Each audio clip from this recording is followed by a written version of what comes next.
As the world struggles to process the brutal killings of Israeli civilians by Hamas terrorists, the question arises, will Hamas be held accountable?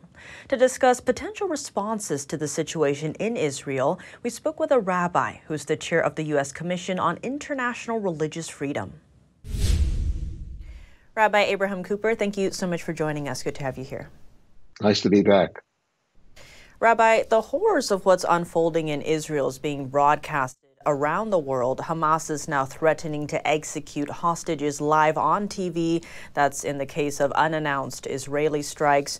Your center is calling for Hamas to be charged with crimes against humanity. Give us a sense of just how serious this is. They discovered in one kibbutz alone the bodies of 40 babies.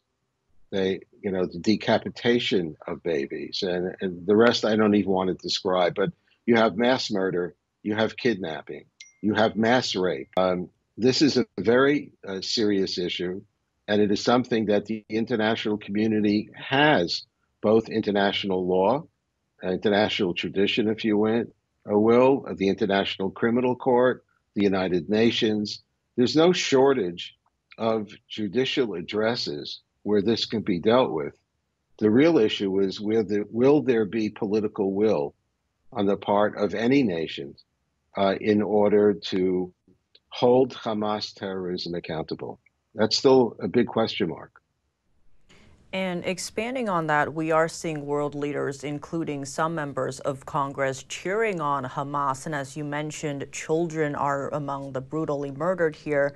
Why do you think that is? Give us a sense of what's at the heart of this. Methods that the world has been shocked to see are now all justified in these statements released by student leaders at Harvard, by Students for Justice of Palestine in various elite universities across the United States. And what I've been saying actually for the last few days is we're waiting for presidents of universities to finally start to push back and to basically say, hey, wait a second, you want to stand up for the future rights of your people, the Palestinians, to have their own homeland.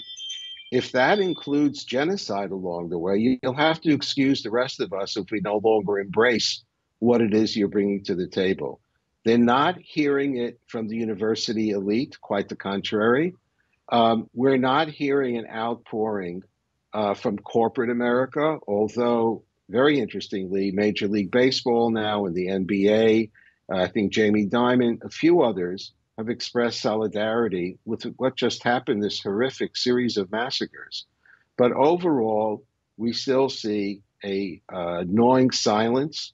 I wouldn't say so much an indifference, but I think a lack of courage on the part of the captains of industry and the people who are supposed to be educating our young people, a failure to draw the line in the sand. And the more you give, in terms of rhetoric, a free pass and justify everything that's said in the name of freedom of speech, the more we're going to see anti-Semitism increase, intimidation of Jews on campus increase, the demonization of Israel, etc. This is a very, very dangerous time, but it's also a moment of opportunity for people to take a deep breath and say, hey, wait a second, when did you sign us up for genocide?